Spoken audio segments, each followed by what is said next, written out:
Olen Aikio Ari Heikki ja Utsjoelta kotoisin. Sitähän tuntee, että on niin nuortuu aina kun pääsee tunturiin näihin porohommiin. Ja poikakin on nyt mukana. Ollut jo toista talvea ajaa täällä. Niin mukava katsoa.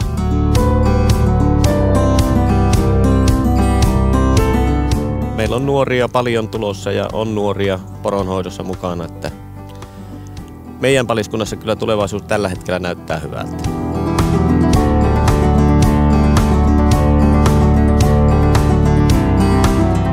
Me ollaan alettu käyttää noita droneja apuna porojen kokoamisessa ja ollaan huomattu, että se on iso apu ollut.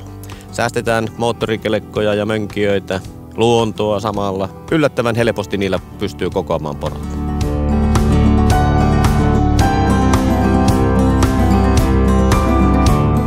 No päivittäin on poroa ja poron käristyshän se on helppo ja nopea tehdä ja hyvää lihaa vielä, kun se on täältä paistuntureilla kasvanutta.